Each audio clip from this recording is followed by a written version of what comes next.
IPO का season है और इस वक्त में मौके का फ़ायदा उठाने के लिए तमाम बड़े स्टार्टअप हों या पुरानी जो कंपनियां जो अब स्टैब्लिश हो चुकी हैं, स्थापित हो चुकी हैं, वो जा रही थी मार्केट में, यानी कि शेयर बाज़ार में। अब पेटीएम ने भी यही सोचकर अपना एक आईपीओ लेके आए थे, जिसमें बहुत बुरा रिस्पांस तो नहीं कह सकते हैं, लेकिन निराशा उनके हाथ लगी है। शेयर बाजार में उतरते ही पेटीएम के शेयर गिर गए हैं। 9% से ज़्यादा डिस्काउंट के साथ लिस्ट हुआ है। कारोबार के दौरान ये 20% से ज़्यादा तक गिर गया। इश्यू प्राइस 2150 रुपये था, लेकिन इसे उम्मीद के हिसाब से रिस्पांस नहीं मिला है। पेटीएम के 18,300 करोड़ शेयर जारी किए गए थे, जिनको कई गुना सब्सक्राइब किया जाना था, तब जाकर ये कीमत और ज़्यादा बेहतर मिलती। तो वजह क्या हुई, इस बारे में और जानकारी के लिए हमारे साथी साक्षी बजाज हैं। साक्षी, बताएं क्या वजह हुई कि पेटीएम को ये निराशा हाथ लगी है? जी, वजह तो हम ज़रूर डिस्कस करेंगे, लेकिन ऑफ कोर्स पेटीएम का दलाल स्ट्रीट पे डेब्यू होना ये ऑफ कोर्स एक ख़ास बात है।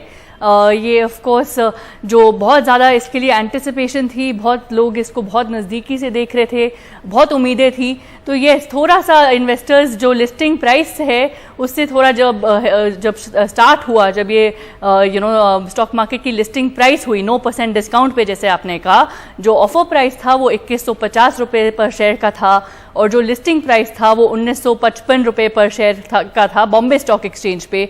तो ऑफकोर्स जो 9% डिस्काउंट की जो लिस्टिंग हुई उससे इन्वेस्टर्स थोड़ा, आप कह सकते हैं, उदासी छाई उनके मन में। लेकिन वो ये उसका कारण मानते हैं, एनालिस्ट वगैरह जो जिनसे हमने बात करी, एनालिस्ट एक्सपर्ट्स, वो ये मानते हैं कि जो स्टॉक का वैल्यूएशन है वो थोड़ा एक्सपेंसिव है, वो थोड़ा महंगा है और वो ही उनका कंसर्न है। तो ये ऑफ कोर्स वजह कह सकते हैं। लेकिन हम ये नहीं भूल सकते अभिषेक जी कि ये फिर भी एक बहुत बड़ा माइलस्टोन है स्टॉक मार्केट के लिए। हम ये नहीं भूल सकते कि ये फिर भी एक बहुत सिग्निफिकेंट टाइम पे आता है। हम ऑफ कोर्स, जैसे आपने कहा, आईपीओज बहुत ज़्यादा देख रहे हैं, लेकिन हम पेटीएम ने बहुत ज़्यादा फंडिंग देखी है रिसेंट सालों में। उन्होंने अलीबाबा से लेकर सॉफ्ट बैंक तक फंडिंग देखी है। जो डिजिटल ट्रांसफॉर्मेशन कहते हैं हम अपने देश में, वो उनकी विजन थी। रिमेंबर, जो फाउंडर हैं विजय शेखर शर्मा जी, वो बहुत ही हम्बल, बहुत ही सिंपल, साधारण बैकग्राउंड से हैं। अलीगढ़ में उन्होंने अपने आप को अंग्रेजी तक खुद सिखाई, रॉक सॉन्ग सुन के, कोडिंग खुद अपने आप को सिखाई। तो एक बहुत उनके अंदर स्ट्रगल रही है और ये विजन रहा है कि वो इंडिया के पेमेंट सिस्टम को एकदम ही बदलना चाहते हैं, डिजिटल करना चाहते हैं। तो ये जो विजन है ये उसके लिए एक माइलस्टोन रहा है। आज का दिन बहुत खास रहा है फिर भी।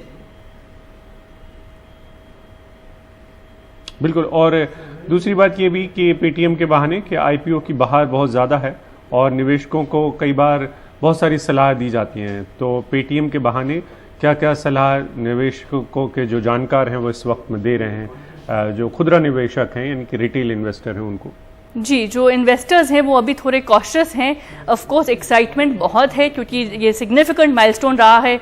जैसे कि हमने देखा नायका के टाइम पे भी, जब उनका पहला रिजल्ट्स आया तो उन्होंने मार्केटिंग एक्सपेंसेस को साइड किया। तो ये एक ट्रेंड हम देख रहे हैं कि जो मार्केटिंग एक्सपेंसेस हैं वो न्यू लिस्टिंग्स में बढ़ जाते हैं और न्यू लिस्टिंग होने से पहले, स्टॉक मार्केट पे लिस्ट होने से पहले मार्केटिंग एक्सपेंसेस जो हैं वो कंपनीज के बढ़ जाते हैं और वो एक कंसर्न रहते हैं। तो ये ऑफ कोर्स एक ट्रेंड देख रहे हैं हम, बट अभी के लिए analyst wait and watch mode पे हैं। वो ऑफ कोर्स देख रहे हैं कि दिन कैसा जाता है और बाजार में कैसा मूड रहता है पेटीएम के स्टॉक के लिए। बहुत बहुत शुक्रिया साक्षी आपका इस पूरी बातचीत।